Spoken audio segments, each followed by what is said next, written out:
Hello सभी को। क्या आपने कभी सोचा है कि भारत में कोई भी नया कानून जो बनता है वो नया कानून कैसे बनता है, उसका क्या प्रोसेस होता है, उसको कैसे बनाया जाता है, उसके लिए क्या क्या स्टेप्स सरकार को लेने पड़ते हैं। तो आज हम इसी वीडियो में ये डिस्कस करने वाले हैं कि कोई भी नया कानून हो गया, कोई भी रूल एंड रेगुलेशन जो सरकार बनाना चाहती है, उसके लिए उनको क्या क्या प्रोसेस फॉलो करना होता है। तो आप सभी का स्वागत है आपके अपने चैनल आसान फाइनेंस में। सबसे पहले ये समझने से पहले कि कोई भी नया कानून जो बनाना है उसको कैसे बनाया जाता है, हमको सबसे पहले एक चीज़ समझनी पड़ेगी जिसको बोलते हैं बिल। कोई भी कानून कोई भी कानून हो गया, मीन्स कोई भी कानून को एक तरीके से हम एक्ट भी बोल सकते हैं। कोई भी एक्ट बनाने से पहले, कोई भी कानून बनाने से, कोई भी लॉ बनाने से पहले सरकार को एक बिल बनाना पड़ता है।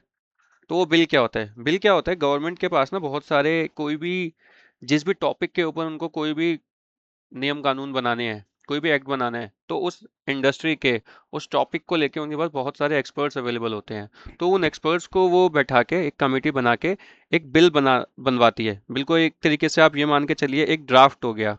जो भी रूल्स एंड रेगुलेशन हो गए, उनके जो भी स्टेप्स हो गए, जो जो उसमें प्रोसेसेस होने वाले हैं, जो भी उसका तरीका होने वाला है, उसमें जो भी पेनल्टी होने वाली है, जो भी सारी चीजें होगी, वो एक ड्राफ्ट बना के एक्सपर्ट्स कमेटी वाले गवर्नमेंट को देते हैं, जिसको बिल बोला जाता है।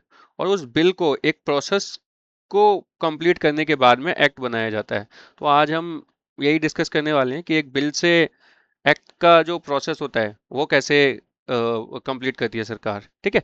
तो सबसे पहले जो भी बिल होगा, जो भी कानून बनाने के लिए जो बिल होगा, गवर्नमेंट को उसको इंट्रोड्यूस करना होता है। इंट्रोड्यूस कहाँ करना होता है? लोकसभा में। आपने हमने डिस्कस किया ही था और आपको पता ही होगा कि लोकसभा क्या होती है। ज- जहां जिन भी मेंबर्स को हम अपना वोट देके लोकसभा में पहुंचाते हैं, वो फिर इस बिल को देखते हैं, पढ़ते हैं, डिस्कस करते हैं। वही आगे के नेक्स्ट स्टेप में जो हम डिस्कस करने वाले हैं। तो सबसे पहले गवर्नमेंट का क्या क्या काम होता है, जो भी उसने बिल बनाया है, रूल्स एंड रेगुलेशन बनाया है, जो भी ड्राफ्ट बनाया है, उसको पार्लियामेंट में, लोकसभा में सभी को डिस्ट्रीब्यूट करना होता है। सभी एमपीज को जो भी सांसद हो गए, तो सभी सांसद के जो जो नेक्स्ट स्टेप होते हैं हम उसके बारे में देखने देखने वाले हैं। ठीक है। तो जब भी वो बिल इंट्रोड्यूस होगा, तो जितने भी लोकसभा के मेंबर्स हो गए, जो भी सांसद हो गए, वो उस बिल को एक रीडिंग करते हैं, उसकी फर्स्ट रीडिंग करते हैं, समझते हैं कि उसमें गवर्नमेंट क्या लिखना चाहती है। आप समझते ही हैं कि सरकार के जो लोग होंगे वो उसको अच्छी चीज मानेंगे, जो विपक्ष के लोग हो गए वो उसको कम अच्छा मानेंगे, उसमें कुछ ना कुछ कमी जरूर निकालेंगे। ठीक है। तो फिर उसी में फिर हमारा सेकंड स्टेप आता है। तो जो भी सरकार के अपने एमपीज हो गए, अपने सांसद हो गए, हो सकता है ना कि उनको भी जो भी बिल्स उन एक्सपर्ट्स ने, उस कमेटी ने बनाया है, हो सकता है उसको उनको उस बिल में कुछ कमी लग रही हो, उनमें वो कुछ सजेशन देना चाहते हो, उसमें कुछ वो एडिशन करना चाहते हो, जो भी वो बिल बन के आया है। ठीक है। तो वो उसके बारे में डिटेल में डिस्कशन करते हैं, उसका एग्जामिनेशन करते हैं, अपने इनपुट देते हैं। गवर्नमेंट के खुद के जो सांसद हो गए, एग्जांपल के लिए बीजेपी के जो खुद के चुने हुए सांसद हो गए, अलग अलग एरिया के जो लोकसभा में हैं, वो खुद इनपुट दे सकते हैं कि आप इसमें ये सजेशन, ये इम्प्रूव कर सकते हो, ये डिलीट कर सकते हो। सेम इसी तरीके से जो अपोजिशन पार्टी वाले सांसद हो गए, एमपीज हो गए, वो भी अपने सजेशन देते हैं। ठीक है। वो सारे डिस्कशन होने के बाद, एग्जामिनेशन होने के बाद, अमेंडमेंट होने के बाद में जो भी चेंजेस वो रेकमेंड करते हैं, उसके बेसिस पे होने के बाद में उस बिल के ऊपर वोटिंग होती है। जब वो वोटिंग होती है, आपने कभी पुराने टाइम में ऐसा कुछ देखा होगा, ये वोटिंग होती थी, ये पुराना राज्यसभा का सदन है जिसके अंदर ये वोटिंग होती है। तो इस तरीके से वोटिंग होती है। उसके बेसिस में जब भी वोटिंग होती है, तो अगर वोटिंग में जो भी नॉर्मल लॉ हो गया, नॉर्मल बिल हो गया, ऑर्डिनरी बिल, उसमें अगर 50% की मेजोरिटी गवर्नमेंट को मिल जाती है, तो वो बिल लोकसभा में पास हो जाता है। लोकसभा हम पढ़ चुके हैं, लोकसभा क्या होती है? हमारे द्वारा चुने गए जो भी सांसद होते हैं, उनके द्वारा जो भी वोटिंग होगी, वो भी ऑर्डिनरी बिल पास हो जाता है। ठीक है। मैं नेक्स्ट वीडियो एक इंटरेस्टिंग टॉपिक पे बनाने वाला हूँ कि जो भी हमारे संविधान को चेंज करने के लिए, कॉन्स्टिट्यूशन को चेंज करने के लिए गवर्नमेंट को अगर कोई एक्ट बनाना पड़ता है या कोई रूल्स को चेंज करना होता है, तो उसके लिए स्पेशल वोटिंग करानी पड़ती है, उसके लिए पूरा अलग प्रोसेस होता है। वो हम आने वाले नेक्स्ट वीडियोस में डिस्कस करेंगे। आज के लिए हम ये डिस्कस कर रहे हैं कि जो भी नॉर्मल कानून बनाना है, जो भी नॉर्मल लॉ बनाना है, उसके लिए 50% की वोटिंग चाहिए होती है, जो सरकार को अगर मिल जाती है अपने लोकसभा में, तो फिर वो बिल लोकसभा में पास हो जाता है। ठीक है। नॉर्मल केस में जो भी सरकार है उसके पास 50% मेजोरिटी तो होती ही है, तो कोई भी ऑर्डिनरी बिल को वो लोकसभा में तो पास करा ही लेती है। इसी के बाद में नेक्स्ट स्टेप आता है, जब लोकसभा में जो बिल पास हो गया, वो फिर दूसरे हाउस में जाता है, जिसको राज्यसभा बोलते हैं। राज्यसभा में हमने डिस्कस किया ही था, राज्यसभा में स्टेट के रिप्रेजेंटेटिव होते हैं, जो दूसरे एक स्टेट्स से जो भी राज्यसभा के मेंबर्स आ गए हैं, वो उसमें डिस्कस करते हैं, पूरा अच्छे से डिटेल डिस्कशन करते हैं। हर एक राज्यसभा के मेंबर को टाइम मिलता है उस बारे में डिस्कस करने का, अपने सजेशन देने का। फिर वहां पर भी वोटिंग होती है।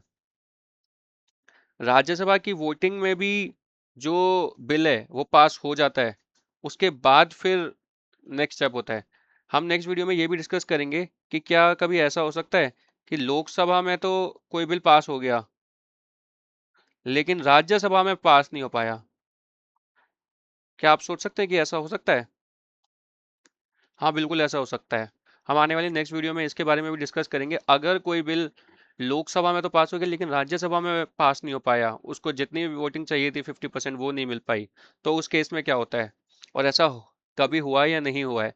तो ऐसा बिल्कुल हुआ है, और ऐसा किन किन बिल्स में हुआ था, किन किन बिल्स में हुआ था, किन किन कानून या एक्ट में हुआ था, वो मैं आपको नेक्स्ट वीडियो जो मैं बनाने वाला हूँ उसमें मैं आपको जरूर बताऊंगा। ठीक है। अभी हम ये मान के चलते हैं, अगर कोई भी बिल पार्लियामेंट में पास हो जाएगा, मीन्स लोकसभा में एंड राज्यसभा में,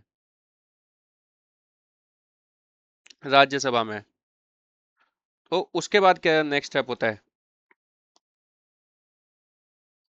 उसके बाद वो बिल जाता है हमारे राष्ट्रपति के पास में, जो भी हमारे प्रेसिडेंट हो गए, प्रेसिडेंट के पास में फिर वो बिल जाता है राष्ट्रपति के पास में। फिर उनको वो अपनी उस बिल को एक्सटेंड देते हैं। एक्सटेंड का मतलब साइन करते हैं उस बिल पे, जो भी ड्राफ्टिंग हो गई, जो भी ड्राफ्ट बन के आया था, जो बिल बन के आया था, उस पे वो अपने साइन करते हैं। जब उनके साइन हो जाते हैं, मीन्स एक्सटेंड मिल जाती है उनकी, तब वो बिल जो है कानून बनता है। उससे पहले वो बिल एक बिल ही रहता है, उसका कोई भी महत्व नहीं होता अगर उसको प्रेसिडेंट की असेंट नहीं मिली है तो। आई एम होपिंग आपको यहाँ तक समझ आया होगा। इसको समरी में समझने की कोशिश करते हैं। तो सबसे पहले गवर्नमेंट अपना बिल प्रपोज करती है, जो भी टॉपिक के उनको टॉपिक के ऊपर उनको कानून बनाना है या कुछ चेंज करना है, वो बिल प्रपोज करती है। उसको वो फिर पार्लियामेंट में पास कराती है, दोनों हाउस में, लोकसभा में भी, राज्यसभा में भी। वहां से पास होने के बाद में फिर वो प्रेसिडेंट के पास साइनिंग के लिए जाता है। जब उनके साइनिंग हो जाते हैं, तब जाके एक नया कानून बनता है। मैं आपको एक एग्जांपल से समझाने की इसको कोशिश करता हूँ। मान के चलिए सरकार को एक नया कानून बनाना है डिजिटल ऑनलाइन सेफ्टी को लेके। आजकल आप देखते ही होंगे डिजिटली बहुत सारे फ्रॉड होते हैं। ठीक है, तो उसका क्या प्रोसेस होगा अगर गवर्नमेंट को उसके ऊपर कोई कानून बनाना है, तो कि किस पे कितनी पेनल्टी लगेगी, उसका क्या प्रोसेस रहेगा? तो ऐसा तो है नहीं कि सरकार आज चाहती है तो कोई भी रूल एंड रेगुलेशन बना देगी। उसको एक प्रोसेस फॉलो करना होगा। तो वो प्रोसेस क्या होगा? सबसे पहले उसको एक बिल रेडी करना पड़ेगा। बिल क्या हुआ? जो भी उस इंडस्ट्री के एक्सपर्ट लोग हो गए, उनको एक कमेटी बना के उनको अच्छे से वो सारे रूल एंड रेगुलेशन उसके ड्राफ्ट करते हैं, बनाते हैं। वो जब रेडी हो जाएगा बिल, उसको फिर उनको लोकसभा में इंट्रोड्यूस करना होगा। लोकसभा में इंट्रोड्यूस होने के बाद में जो भी वहाँ के सांसद हो गए, मेंबर ऑफ पार्लियामेंट हो गए, वो उस पर डिस्कशन करते हैं। हेल्दी डिस्कशन होता है। उनके खुद के मेंबर भी कर सकते हैं, जो सरकार के पार्टी के सांसद हो गए, और विपक्ष वाले भी कर सकते हैं। ठीक है, मतलब अपोजिशन के मेंबर्स भी कर सकते हैं। उस पर फिर डिटेल डिस्कशन होता है रीडिंग के बाद में। ठीक है। और जब भी उनका डिस्कशन कंप्लीट हो जाता है, हेल्दी डिस्कशन जिसकी भी तरीके से होता है, उसके बाद वोटिंग होती है। अगर वोटिंग, जो भी रिक्वायर्ड वोटिंग है, उतने परसेंटेज के उनको अगर वोट मिल जाते हैं, तो फिर वो लोकसभा में पास हो जाते हैं। नॉर्मल ऑर्डिनरी बिल के लिए, मीन्स नॉर्मल कोई कानून बनाने के लिए 50% की वोटिंग चाहिए होती है। ठीक है। तो लोकसभा में अगर कोई बिल पास हो गया, उसके बाद नेक्स्ट स्टेप क्या होता है? उसको फिर राज्यसभा में ले जाया जाता है। राज्यसभा में भी सेम चीज़ होती है। जो भी राज्यसभा के मेंबर्स होते हैं वो डिस्कशन करते हैं उस भी बिल के बारे में कोई भी उनको एडिशन कराना है, कोई भी चेंजेस कराने हैं, उनको कुछ चीज़ सही नहीं लगती तो वो गवर्नमेंट को सजेस्ट करते हैं ये इस बिल में चेंज करने के लिए। वो चेंज करने के बाद में फिर वोटिंग होती है राज्यसभा में। राज्यसभा की वोटिंग में भी अगर वो बिल पास हो जाता है, फिर उसके बाद नेक्स्ट स्टेप होता है। हम आने वाली वीडियो में ये भी डिस्कस करेंगे कि राज्यसभा, जैसे मैंने आपको बताया, राज्यसभा में अगर कोई बिल पास नहीं हुआ तो क्या प्रोसेस फॉलो होता है, कि भी वो बिल कभी बनता ही नहीं है या बन जाता है, उसके लिए क्या प्रोसेस फॉलो करना होता है, हम आने वाली वीडियो में डिस्कस करेंगे।